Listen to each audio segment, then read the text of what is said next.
វិទ្យុអប្សរាដើម្បីយុវជន FM 97 MHz សូមជូននីតិអប់រំសម្រាប់យុវជន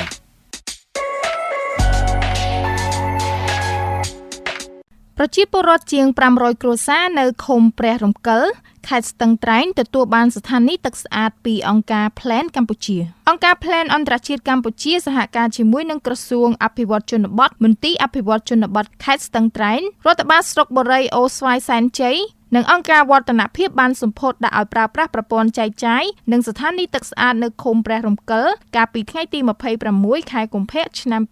2022ពិធីនេះធ្វើឡើងដើម្បីផ្ដល់ទឹកស្អាតប្រើប្រាស់ដល់ប្រជាពលរដ្ឋជាង500គ្រួសារនៅក្នុងភូមិចំនួន5ក្នុងបុរីអូស្វាយសែនជ័យខេត្តស្ទឹងត្រែងប្រព័ន្ធចែកចាយនិងស្ថានីយ៍ទឹកស្អាតគ្រាន់តែជាផ្នែកមួយនៃគម្រោងដែលមានឈ្មោះថា1000ថ្ងៃដំបូងប៉ុណ្ណោះដែលអន្តរាគមន៍រួមបញ្ចូលនៅការដោះស្រាយសន្តិសុខស្បៀងការបង្កើតភាពធន់ការកែលម្អសុខភាពមាតានិងទារកនៅក្នុងភូមិចំនួន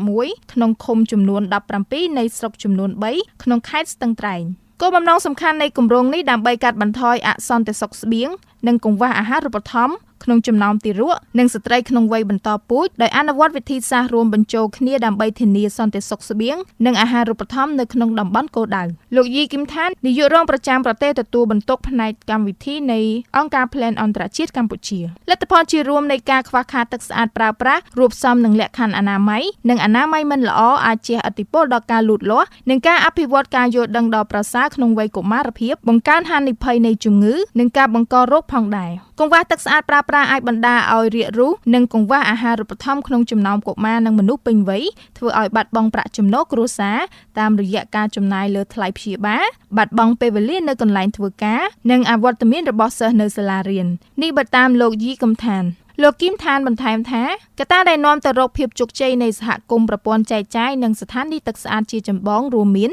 ការចូលរួមរបស់សហគមន៍នៅគ្រប់ដំណាក់កាលទាំងអស់ក្នុងការរៀបចំគម្រោងនិងការសាងសង់ការប្រមូលប្រាក់កម្រៃគ្របដណ្ដប់លើការចំណាយលើការជួសជុលធំៗជាជាងប្រតិបត្តិការនិងការថែទាំតិចតួចស្របគ្នានេះភាពជាអ្នកដឹកនាំដ៏រឹងមាំនិងដំណាភាពកម្រិតខ្ពស់ជាពិសេសជាមួយនឹងសហគមន៍ក្រុមប្រឹក្សាឃុំនិងរដ្ឋបាលស្រុកក្នុងការសម្អាតនិងការប្រើប្រាស់ថ្នាំសម្លាប់មេរោគឲ្យបានត្រឹមត្រូវនៅក្នុងប្រព័ន្ធទន្ទឹមគ្នានេះប្រព័ន្ធចែកចាយនិងស្ថានីយ៍ទឹកស្អាតដែលទើបតែសាងសង់ថ្មី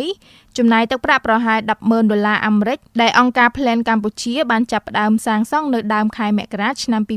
2021ហើយបានបញ្ចប់នៅខែកក្កដាឆ្នាំ2022គម្រោងនេះផ្ដល់មូលនិធិដោយក្រសួងសហព័ន្ធអាល្លឺម៉ង់សម្រាប់កិច្ចសហការនិងអភិវឌ្ឍសេដ្ឋកិច្ចនិងអង្គការ Plan អន្តរជាតិអាល្លឺម៉ង់ដែលមានទឹកប្រាក់សរុប$2.5 លាន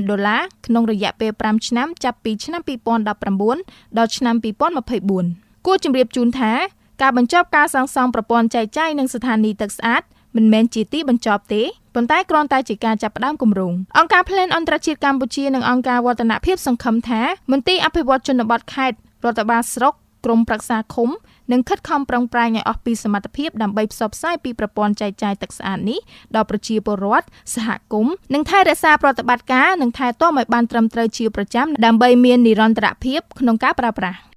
ជ្រើសរើសជំនាញសិក្សាដោយគ្មានមូលដ្ឋានជារឿងប្រថុយប្រថានសម្រាប់ជីវិតយុវវ័យការជ្រើសរើសជំនាញអាចជារឿងពិបាកមួយសម្រាប់សិស្សនិស្សិតក្រោយបញ្ចប់ថ្នាក់វិទ្យាល័យកន្លងទៅមាននិស្សិតខ្លះបានសម្រេចចិត្តជ្រើសរើសជំនាញសិក្សាបន្តទៅតាមមិត្តភ័ក្តិឬទៅតាមឪពុកម្ដាយបងប្អូនណែនាំជាដើមសម្រាប់អ្នកជំនាញផ្នែកអភិវឌ្ឍធនធានមនុស្សមើលឃើញថាការជ្រើសរើសជំនាញដោយគ្មានមូលដ្ឋានបែបនេះជារឿងប្រថុយប្រថានក្នុងដំណើរជីវិតរបស់យុវវ័យកម្ពុជាត្បិតថាប្រសិនបើរើសជំនាញហើយត្រូវចិត្តនោះពួកគេនឹងទទួលបានលទ្ធផលសិក្សាល្អប៉ុន្តែបើរើសជំនាញខុសអាចខាតបង់ពេលវេលាលុយកាក់ព្រមទាំងអភិវឌ្ឍសមត្ថភាពយឺតយ៉ាវតើអ្វីទៅជាមូលដ្ឋាននៃការសម្រេចចិត្តដ៏ត្រឹមត្រូវសម្រាប់យុវវ័យលោកយិនពុធាទីប្រឹក្សាបច្ចេកទេសឯករាជ្យនិងជាសាស្ត្រាចារ្យផ្នែកសេដ្ឋកិច្ចនិងធុរកិច្ចបានលើកឡើងថាដើម្បីជ្រើសរើសជំនាញឲ្យបានត្រឹមត្រូវគឺឈរនៅលើមូលដ្ឋាននៃការសម្រេចចិត្តមួយដោយច្បាស់លាស់ប្រមូលព័ត៌មានជំនាញឲ្យបានគ្រប់ជ្រុងជ្រោយព្រមទាំងមានទស្សនៈវែងឆ្ងាយលើជំនាញដែលយុវវ័យបានជ្រើសរើសលោកយិនពុធាបានបញ្ជាក់ថាការសិក្សាពីចំណង់ចំណូលចិត្តរបស់ខ្លួនឯង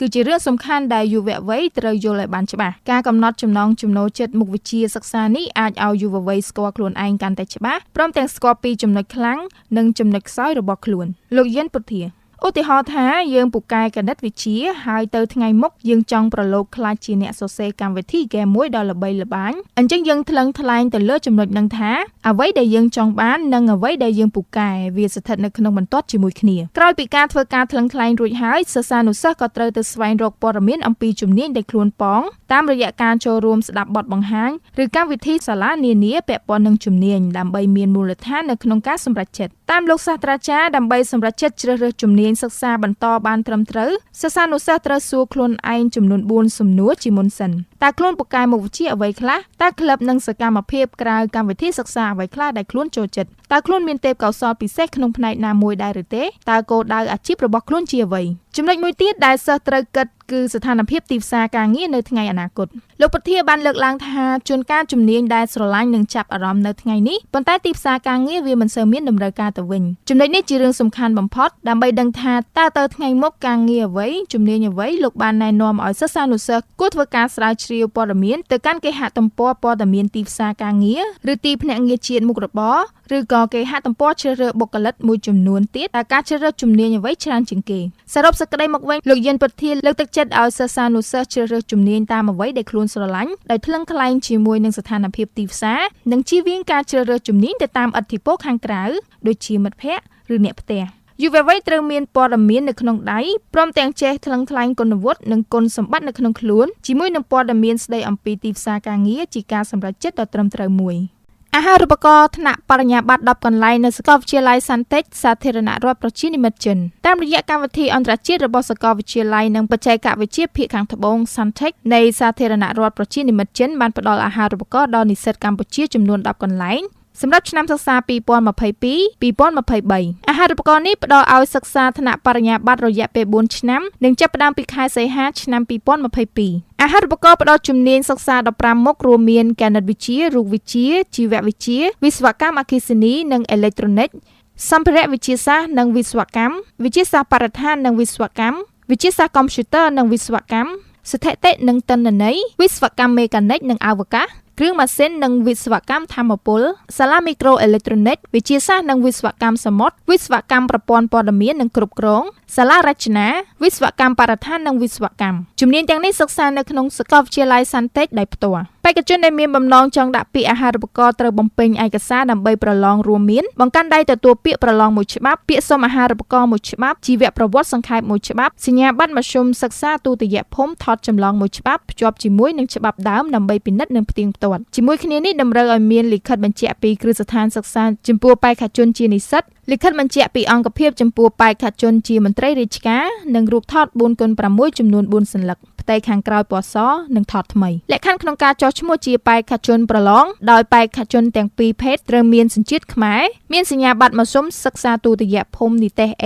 B និង C និងមានចំណេះដឹងភាសាអង់គ្លេសជ្រៅជ្រះលើពីនេះមានសុខភាពល្អទាំងកាយសម្បទានិងសតិបញ្ញានិងជានិស្សិតកំពុងសិក្សាតាមមហាវិទ្យាល័យដែលទទួលស្គាល់ដោយក្រសួងនិងស្ថាប័នរដ្ឋភាគីខាងអាហារូបករណ៍នឹងផ្ដល់ជូនលើការចំណាយបង់ថ្លៃសិក្សាការស្នាក់នៅប្រាក់អាហារូបករណ៍ប្រចាំខែដល់បេក្ខជនដែលជាប់បេក្ខភាពនិស្សិតត្រូវចេញថ្លៃសម្បត្តិធ្វើដំណើរដោយខ្លួនឯងពីកម្ពុជាទៅចិនការបរិច្ឆេទនៃការប្រឡងជ្រើសរើសនឹងប្រព្រឹត្តនៅថ្ងៃទី10ខែមេសាឆ្នាំ2022ដែលប្រឡងលើវិញ្ញាសា2មានគណិតវិទ្យានិងភាសាអង់គ្លេសរយៈពេល1ម៉ោង30នាទីក្នុងមួយមុខវិជ្ជាសម្រាប់ទីតាំងមណ្ឌលប្រឡងនឹងជម្រាបជូននៅពេលក្រោយក្រោយទទួលបានលទ្ធផលពីការប្រឡងក្រសួងអប់រំយុវជននិងកីឡានឹងជ្រើសរើសបេក្ខជនចំនួន20នាក់ដើម្បីឲ្យខាងភាគីអាហារូបករណ៍ពិនិត្យនិងសម្រេចយកត្រឹម10នាក់ចុងក្រោយចាប់ទទួលពាក្យពីថ្ងៃផ្សាយដំណឹងនេះរហូតដល់ថ្ងៃទី1ខែមេសាឆ្នាំ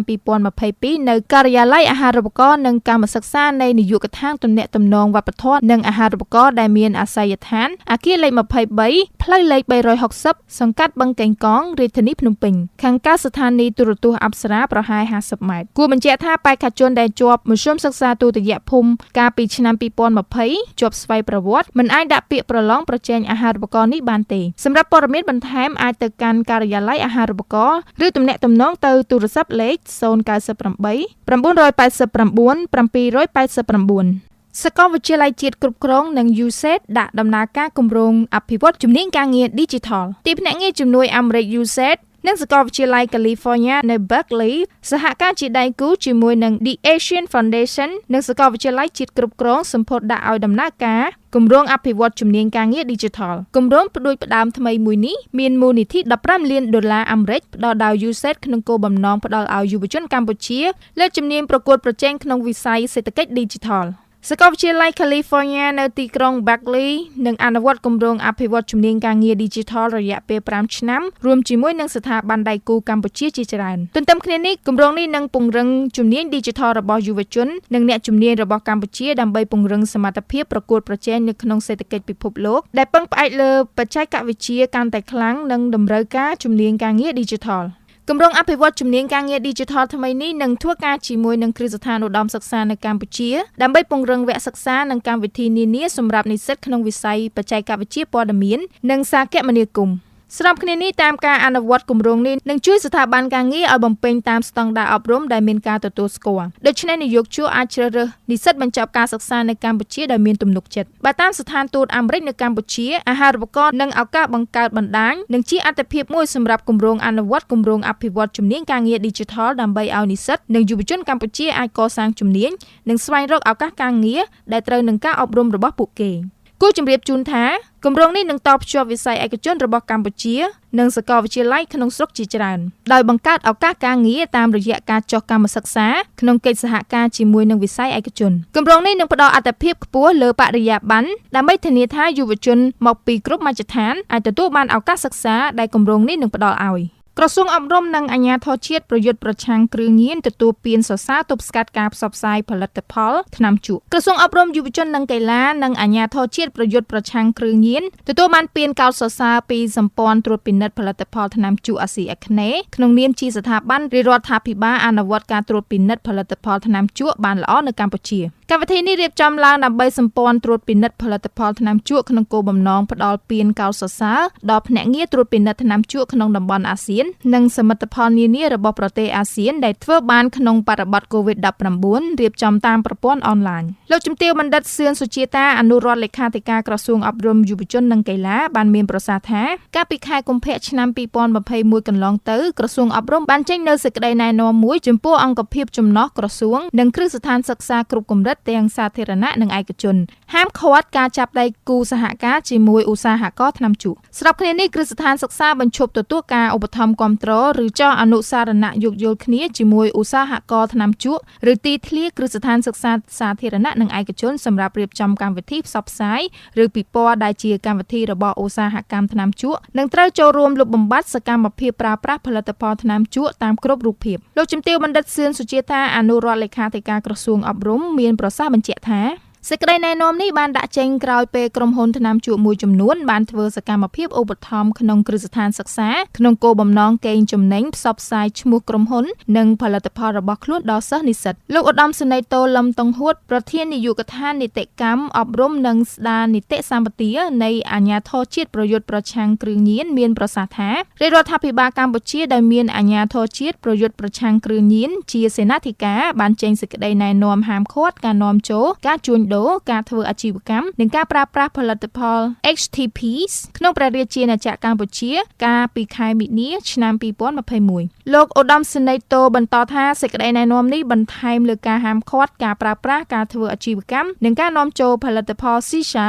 និងបារីអេឡិចត្រូនិកដែលបានដាក់ចេញកាលពីខែកុម្ភៈឆ្នាំ2024តាមការបញ្ជាក់របស់លោកឧត្តមសេនីយ៍តូលឹមតុងហួរការដាក់ចេញសេចក្តីណែនាំនេះគឺដើម្បីឆ្លើយតបទៅនឹងការផ្សព្វផ្សាយលក់ផលិតផល HTPs និងបារីអេឡិចត្រូនិកតាមបណ្ដាញព័ត៌មានសង្គមគួរបញ្ជាក់ថាក្រសួងស្ថាប័ននៃប្រទេសសមាជិកអាស៊ានដូចជាក្រសួងសុខាភិបាលថៃសង្ហបុរីនិងហ្វីលីពីននិងក្រសួងអប់រំវប្បធម៌ស្រាវជ្រាវនិងបច្ចេកវិទ្យាឥណ្ឌូនេស៊ីរួមទាំងកម្ពុជាទទួលពានកោតសរសើរពីសម្ព័ន្ធត្រួតពិនិត្យផលិតផលថ្នាំជក់អាស៊ីអាគ្នេយ៍គួររំលឹកថាជារៀងរាល់ឆ្នាំពិភពលោកត្រូវខាតបង់សេដ្ឋកិច្ចប្រមាណជាង$1 ត្រីលៀនសហរដ្ឋអាមេរិកនិងមានមនុស្សប្រមាណ7 លាននាក់បានស្លាប់ហើយចំនួននេះនឹងកើនឡើង1/3 ដងនៅឆ្នាំ2030ប្រសិនបើមិនមានការទប់ស្កាត់ប្រកបដោយប្រសិទ្ធភាពទេនោះទន្ទឹមគ្នានេះប្រទេសកម្ពុជាមានប្រជាជនប្រមាណ1.5 លាននាក់ជារៀងរាល់ឆ្នាំដោយសារថ្នាំជក់និងខាតបង់ថវិកាប្រមាណ$649 លានសហរដ្ឋអាមេរិកជារៀងរាល់ឆ្នាំគឺស្មើនឹង 3% នៃ GDP របស់កម្ពុជា